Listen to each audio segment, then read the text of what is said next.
तो hello guys, my name is Ankit Siddharth and welcome to my YouTube channel quick exam Adda. अगर तक आपने channel को सब्सक्राइब नहीं किया है तो चैनल को सब्सक्राइब कर लीजिएगा। और सीटेट के लिए चाहे यूपीएससी चाहे बीपीएससी के लिए जो भी एग्जाम वगैरह आ रहा है तो काफी इंपॉर्टेंट चैप्टर्स जो है हम कर रहे हैं। क्विक रिवीजन जो है, जैसे कि हमारा नाम है क्विक एग्जाम अड्डा, यानी कि जितना जल्दी हो सके जो है रिकैप करने का कोशिश जो है हम एनसीईआरटी को कर रहे हैं।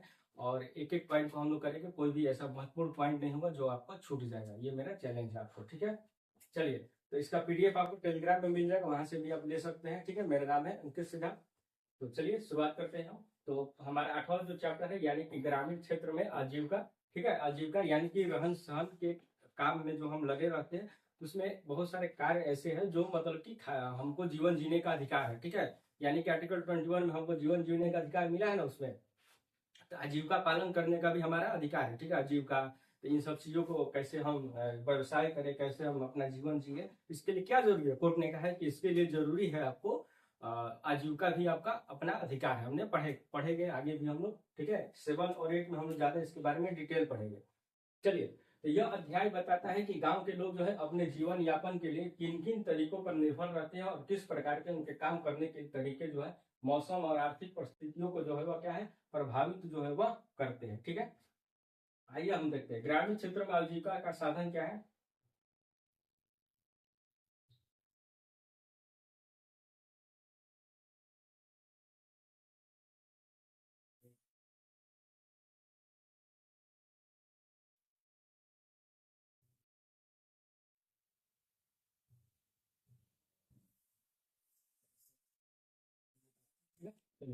ग्रामीण क्षेत्रों में आजीविका का साधन जो है देखें तो गांव के लोग जो है मुख्य रूप से दो तरह के कार्यों में निर्भर रहते हैं। खेती के संबंधित कार्य, ठीक है। यानी कि गांव के लोग हो गए तो ज्यादा जाहिर से बात है वो क्या है, खेती के संबंधित कार्य में लगे होंगे। और खेती इसमें खेती में क्या करते हैं, फसल उगाना, कटाई करना, बुआई करना और सिंचाई करना जो है उनका काम जो है वो होता है, ठीक है। वहां पर अब एक टर्म आता है खेतिहर मजदूर, उसके बारे में दिया हुआ है, ठीक है। खेतिहर मजदूर, ठीक है, यानी कि एग्रीकल्चर लेबर। वे लोग जो है जिसके पास अपनी जमीन नहीं होती है, ठीक है। यानी कि गांव में होता है ना कि अपनी जमीन जिसके पास नहीं होता तो खेती मजदूर होते हैं, यानी कि दूसरे के गांव में काम करते हैं जमीन पर। उनको पैसा मिलता है, या तो आलू का जैसे खेती की है तो पैसा मिलता है, या तो आलू ही ले जाते हैं, या तो जो चावल है उसमें से चावल ही ले जाते हैं अपने लिए। कुछ ऐसा किया जाता है, ठीक है। तो बहुत देखिए जमीन नहीं होती है या बहुत कम होती है तो वे दूसरों के क्या है खेत पर जो है क्या है दिहाड़ी पर काम करके गुजारा करते हैं। दिहाड़ी पे यानी कि रोजाना के काम पे जो है वो करते हैं, मजदूरी करते हैं, ठीक है, पैसा पे। आगे है कि पशुपालन, पशुपालन का कार्य जो है वो करते हैं गांव के लोग। आपको क्या है गाय भैंस होगा तो भाई ये दूध का काम, बेचने का काम। बकरी जैसे पशुओं का पालन करते हैं, ठीक है। पहला होगा खेती के संबंधित कार्य में आपको ये आएगा, ठीक है, बी में। चलिए, तो ये भी खेती के संबंधित कार्य है, ठीक है। खेती और मजदूर भी उसमें आगे, खेती करना इसमें होगा। उसके बाद पशुपालन भी उसी के संबंधित आएगा। और गैर कृषि कार्य अब देखते हैं हम थोड़ा। तो गैर कृषि कार्य में आपको देखें, गैर कृषि कार्य तो उसमें आपको क्या है दस्तकारी, ठीक है। इसमें क्या है दस्तकारी। तो दस्तकारी क्या है भाई, टोकरी बनाना, मिट्टी का बर्तन बनाना, बुनकारी और लोहार का काम जो है इसमें किया जाता है, ठीक है, दस्तकारी, ठीक है। यानी कि वैसा काम जिसमें आपको थोड़ा ये कहें कि आपको टैलेंट का जरूरत पड़ता है। टैलेंट तो सब में जरूरत पड़ता है, लेकिन अगर देखा जाए तो एक्स्ट्रा टैलेंटेड इसमें जरूरत पड़ता है। यानी कि टोकरी बनाना हुआ, मिट्टी का बर्तन बनाना हुआ, तो थोड़ा एक्टिविटी का इसमें कार्य जो है वो होता है। यानी कि सब हर कोई खेती तो लगभग हर कोई कर लेगा, यानी खेती करना, पशुपालन करना जो हर कोई कर सकता है, लेकिन ये सब काम जो है काफी पेशेवर होता है, ठीक है। टोकरी बनाना सीखना पड़ता है आपको, मिट्टी का बर्तन बनाना, तो इन सब काम को जो है जैसे दस्तकारी में जो है हम देखें, ठीक है। सेवाएं देखें तो सेवा में देखें यानी कि सर्विस देखें तो ये नॉन एग्रीकल्चर में ये भी आता है, ठीक है। तो सेवा देखें तो शिक्षक, धोबी, नाई, दुकानदार, इन सब क्या है जो सेवा देने का काम जो है वो करते हैं, यानी कि सर्विस का काम जो है इनका है, ठीक है। इनका कोई पूंजी लगभग आपको अब ये बताइए, शिक्षक में क्या कोई पूंजी लगेगा नहीं ना, जब ना दिमाग से जो है ज्यादा इनका वर्क होता है, ठीक है। धोबी हुआ, नाई हुआ, तो यानी कि सर्विस देते हैं लोगों को जो है इनका कुछ नहीं होगा, अपना कुछ नहीं लगाएंगे।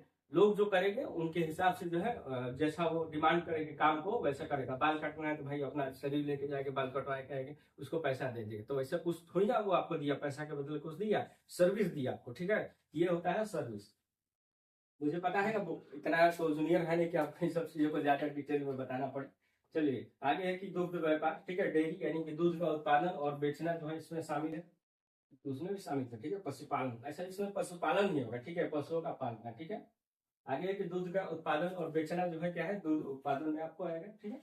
किसानों का वर्गीकरण भी आपको है, किसानों का वर्गीकरण और आजीविका की चुनौतियां, ठीक है। तो भारत में ग्रामीण लोग जो है खेती में समान रूप से शामिल नहीं होते हैं, जिससे असमानता पैदा होती है।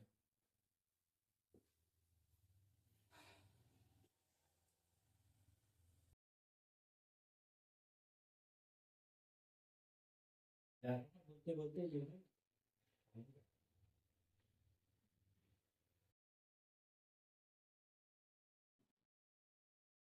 ये आगे देखते हैं कि किसानों के प्रकार देखते हैं।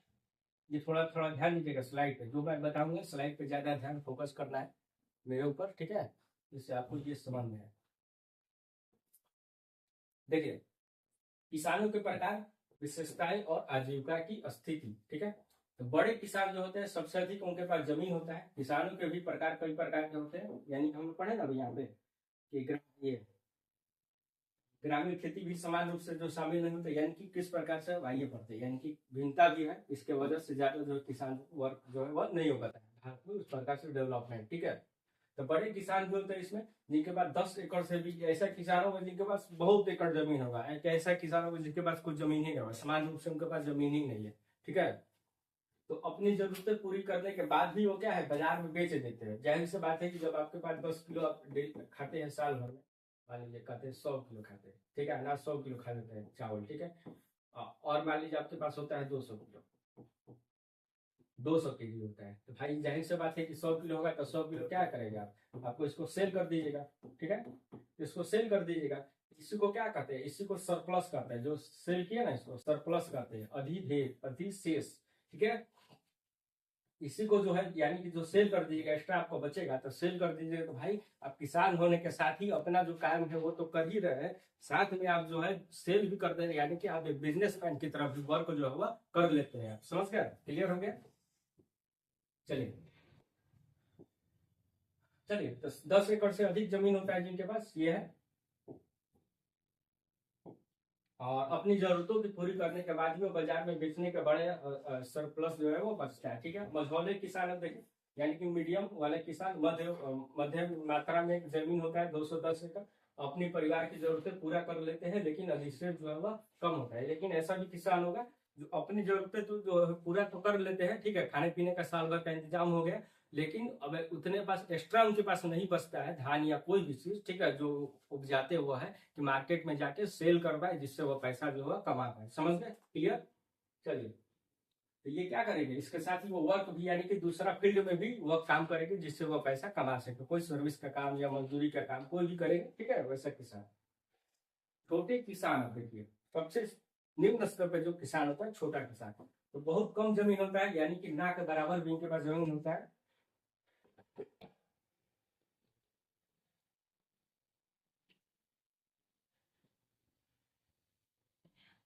तो अपनी जमीन पर है मुश्किल से पूरे परिवार का पेट भर पाते हैं। अक्सर बड़े किसानों के खेत में भी काम जो है वो करते हैं, ठीक है। तो अपना तो भाई काम नहीं कर पाते, लेकिन दूसरे के खेत में भी जो है वो क्या है, काम करते हैं। अपना जमीन भी नहीं होता है, जिसकी वजह से इनको छोटे किसान जो है हम कहते हैं, ठीक है। खेतीहर मजदूर देखें, अब देखिए इसमें एक कैटेगरी है खेतीहर मजदूर, ठीक है। तो खेतीहर मजदूर क्या है, उनके पास कोई जमीन नहीं होता है और पूरी तरह से जो है दूसरे के खेतों पर जो हुआ डिपेंड होते हैं, वह कार्य करते हैं, ठीक है। निर्भर जो है काम अनियमित होता है, अनियमित होता है काम, ठीक है, यानी कि अनियमित। देखिए उनका काम अभी मिलेगा, हो सकता है कल नहीं मिले, परसों मिले, पर फिर अगला दिन नहीं मिले, तो ऐसा अनियमित जो है इनका कार्य जो है वह होता है दिहाड़ी की तरह, ये दिहाड़ी होता है, ठीक है। चलिए आगे बढ़ते हैं हम। आजीविका की प्रमुख समस्याएं, ठीक है। अब देखिए ध्यान दीजिएगा, आजीविका की प्रमुख समस्याएं जो है क्या है, तो अनियमित रोजगार है, ठीक है। पहला पॉइंट आपका अनियमित रोजगार, यह पूछता है, आपको याद रखिए कि यह आएगा। तो खेतीहर मजदूरों का साल भर जो है काम जो है वो नहीं मिलता है, यानी कि बुआई कटाई और निराई के समय ही काम जो है उनका उपलब्ध हो पाता है। यानी खेती और जो मजदूर होते हैं, जब धान काटने का समय आएगा, धान जो भी हो मतलब कि उस समय तो उनको कार्य मिलता है। बाकी दिन जो है धान उपजाने का काम जो है, ये छिड़काव का काम है, तब मिलेगा।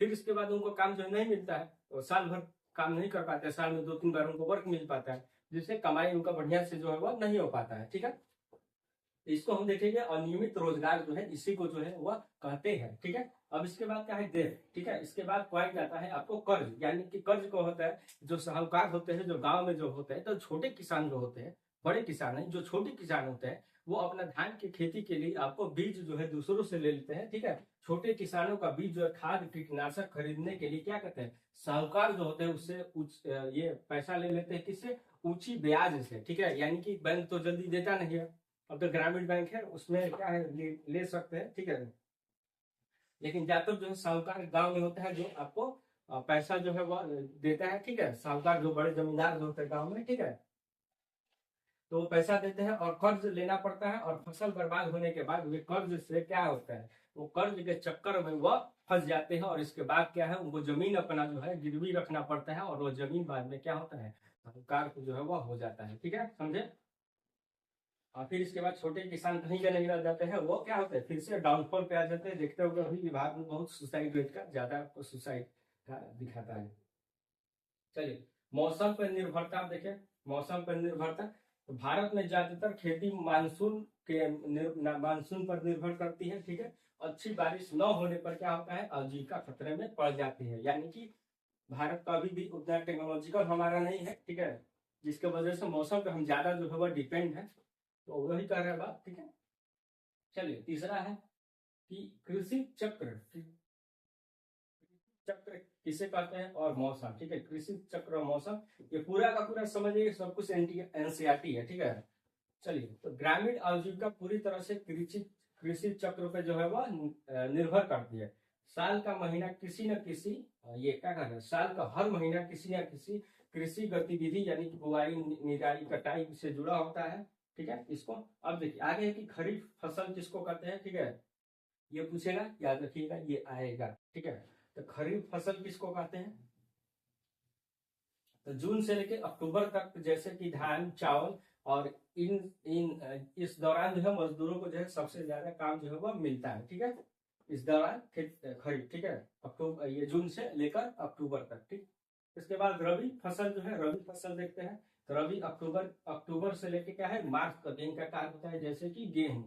ठीक है, गेहूं, इसको रबी फसल जो है हम कहते हैं। तो जब खेत में काम नहीं होता है तो उसको बेरोजगारी का मौसम कहा जाता है, सीजनल अनएम्प्लॉयमेंट। ठीक है, सीजन अनएम्प्लॉयमेंट, यानी कि जब काम नहीं होता है खेत में, तो उस समय गांव वाला जो स्थिति आता है उसको क्या कहते हैं, बेरोजगारी का मौसम कहते हैं। तो लोग शहरों या अन्य दूर दराज के क्षेत्रों में क्या है, वो प्रवास करते हैं, माइग्रेशन करते हैं। जब काम नहीं मिलता है गाँव खेत में, तो वही खेतीहर मजदूर आपको कहाँ जाते हैं, माइग्रेशन करते हैं, और क्या है, शहर में जाकर काम करने का जो है, जैसे कि घर बन रहा है, तो उसमें उसका जो है घर बनाने में लेबर का काम करेंगे। लेबर चौक हम लोग पढ़ेंगे आगे, लेबर चौक किसको कहते हैं, यानी कि लेबर चौक वैसा जहाँ पर दिहाड़ी मजदूर मिलते हैं, यानी कि दिन भर में एक दिन काम करने वाले मजदूर मिलते हैं। ठीक है, यानी कि आदमी जाता है लेबर चौक पे, हर गांव और शहर में लेबर चौक आपको मिल जाता है। ठीक है, शहर में जहाँ पे बहुत सारे मजदूर आते हैं, जिनके कोई ठेकेदार से वो बंधे नहीं होते। ठीक है, यानी कि कोई भी यहाँ पे जाकर बैठता है, और कोई भी आदमी वहाँ पे आता है कि घर का मेरा एक दिन का काम है, तो आपको वहां पर उसको लेकर आता है घर पे, और वो दिन भर जो है काम करता है, खाता है और निकल जाता है। जो भी उसको पैसा बनता है, खाना भी बहुत लोग उसको खिलाते हैं, खाना भी उसको साथ में इंक्लूड होता है। ठीक है, चलिए आगे देखते हैं, थोड़ा सा इसमें ज्यादा टाइम लगा नहीं।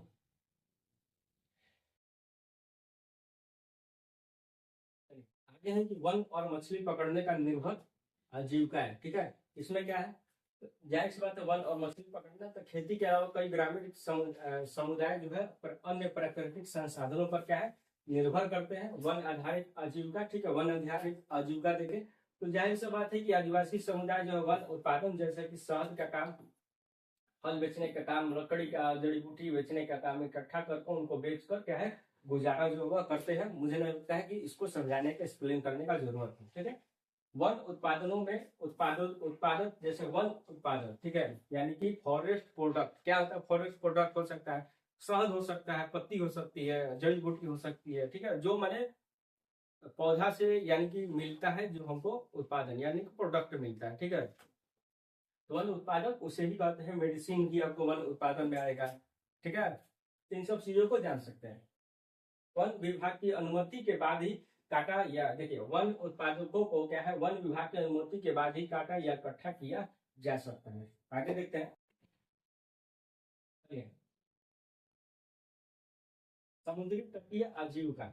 अब देखिए समुद्र के जो किनारे रहते हैं तो उनका आजीविका जो है किस प्रकार से होता है, यानी कहना कि मौसम के आधार पर जो है आजीविका होता है, ठीक है। यानी कि देखिए मौसम अगर है बढ़िया तो मौसम के आधार पर खेती है तो हो रहा है, तो उस आधार पर खेती का काम मिलेगा। मौसम नहीं है तो फिर इसके बाद खेती का काम नहीं हो सकता है, तो वो शहर में जाके काम करेंगे वही मजदूर। साथ ही अगर देखें पानी बढ़िया अगर हुआ है तो मछली मिलने का संभावना बढ़िया है, तो जो तट के किनारे हैं तो अगर उनके पास जो है नदी के किनारे रहते हैं तो उनका आजीविका जो है ये सिंपल सी बात है, उनका आजीविका जो है वो अलग होगा, ठीक है। अभी पहला चैप्टर हमने पढ़ा था आपको डाइवर्सिटी विविधता के बारे में, जिसमें आपको जो है लद्दाख ऐसे जगह पे जहाँ पे ठंडा प्रदेश है वहां पे तो भाई बारिश हो नहीं रहा है, तो वहां पे क्या है खेती, लोग कहेंगे खेती करके वहां पे कमाइए, तो वहां पे तो खेती नहीं ना करेंगे, वहां पे क्या करेंगे? वहां पे आपको ये ऊन का ये पश्मीना जो ऊन होता है उसका वहां पर सीप मिलती है, भेड़ मिलती है, तो उसका वहां पे कार्य जो है ज्यादा वहां पे लोग करते हैं, यानी कि ऊन बनाने का काम जो है वहां पे ज्यादा आपको मिलेगा, ठीक है। हैंडीक्राफ्ट वर्क जो है ज्यादा यहाँ पे मिलेगा। अब वही केरल में जैसे शहर में जहाँ तटवर्तीय है वहां पर क्या है, मछली बेचने का काम, इन सब चीजों को खान पीन में हर चीज शामिल जो है वो होता है ज्यादा। तो वहाँ पे जो लोकल हो गए आप वहाँ पे मछली बेचने का काम, आपका वेस्टर्न ईस्टर्न आपको घाट जो है वहाँ पे आपको ये मसाला वाला जो काम है, जो घाट है ना वेस्टर्न वाला, तो वहाँ पे मसाला वाला भी काम जो है वो करते हैं, ठीक है। बढ़िया मसाला भी गर्म प्रदेश है तो बढ़िया मसाला भी होता है, कोकोनट वहाँ पे होता है, तो रस्सी बनाने का काम, तो इन सब काम में जो है वो लगते हैं। यानी कि मौसम और जियोग्राफिकल आधार पे जो है काम भी देखें तो काफी जो है बटा हुआ आपको दिखाई देता है। चलिए आगे है इसमें। तो समुद्र तटीय आजीविका देखें तो तटीय क्षेत्रों में रहने वाले लोग जो है तमिलनाडु के मरीन तट के गांव के एग्जाम्पल वहाँ पे किताब में आपको दिया हुआ है एनसीईआरटी में, ठीक है। तो मछली पकड़कर अपनी आजीविका चलाते हैं, वे मछली बेचने के लिए सहकारी समितियां यानी कोऑपरेटिव सोसाइटी का उपयोग करते हैं। यानी कि कोऑपरेटिव सोसाइटी क्या, जिसमें ऐसा जो लोगों के आपसी आपस में मिलकर जो लोग चलाते हैं, यानी कि जैसे कि दूध वाला जो है आपको क्या है, दूध उत्पादन वाला, वह भी आपका पहला जो है सफल कोऑपरेटिव सोसाइटी है, ठीक है। चलिए आगे बढ़ते हम लोग कुछ मुख्य बिंदु देख लेते हैं इसको। तो ग्रामीण आजीविका का मुख्य आधार जो है खेती करना है और खेती और मजदूरी है। असमानता जमीन को बंटवारे के कारण जो है उत्पन्न होती है, ठीक है, जिससे छोटे किसान जो है खेती और मजदूर कर्ज में जो है डूब जाते हैं, ठीक है। आगे बढ़ते हैं कि ग्रामीण क्षेत्रों में अनियमित काम के कारण लोग जो है प्रवास करते हैं। तो ग्रामीण क्षेत्रों में क्या अनियमित कार्य की वजह से लोग जो है क्या करते हैं, प्रवास करते हैं, ठीक है, यानी कि एक जगह से दूसरा काम में माइग्रेट करते हैं, ठीक है, यही कह रहा है। तो खेती के अलावा जो है पशुपालन, मछली पकड़ना और वन उत्पादन भी ग्रामीण कार्य में जो है वह शामिल है। आगे है कि आजीविका के महत्वपूर्ण स्रोत क्या है, तो सरकारी नीतियां इसका स्रोत है, यानी कि सरकार किसानों को कम ब्याज में अगर ऋण देती है यानी कि लोन देती है, तो उन्हें उचित दाम दिलाकर जो है कर्ज से चक्र से बाहर निकालने का प्रयास करती है। सरकार के दायित्व है आपको यह, सरकार क्या करेगा, सरकार आपको लोगों को जो है आजीविका चलाने के जो यानी कि किसान होता है उनको सब्सिडी दे, आपको क्या बीज खरीदने के लिए तमाम तरह की चीजें जो है सरकार जो है नीति बनाती है बीज खरीदने के लिए, चाहे उत्पादन के लिए उनको सिखाती है, चाहे वैज्ञानिक के जरिए, और ये उनका रेडियो प्रोग्राम हुआ कब क्या आपको मौसम में क्या करने से कीटनाशक छिड़काव, तो उनका मेला भी आपको प्रॉपर लगता है, आपको पता होगा जहाँ कम पैसे में वो चीजें जो है वो ले सकते हैं। किसान मेला भी लगता है आपको, ठीक है। तो सरकार बहुत तरह की योजनाएं हैं जो ग्रामीण जो है क्षेत्र के, जो मुर्गी पालन हुआ, अभी तो इन सब चीजों के हम लोग बात ही नहीं किए, मुर्गी पालन हुआ, पशुपालन हुआ, तो गवर्नमेंट भी अपने तरफ से काफी जो प्रयास जो है वो करती है, ठीक है। चलिए तो मिलते हैं नेक्स्ट वीडियो में आपको। अब ये लास्ट अगला चैप्टर जो होगा वो लास्ट होगा, यानी कि शहर का जो है अब पढ़ेगा हम लोग कि शहर का आजीविका जो है किस प्रकार होता है, ठीक है। चलिए।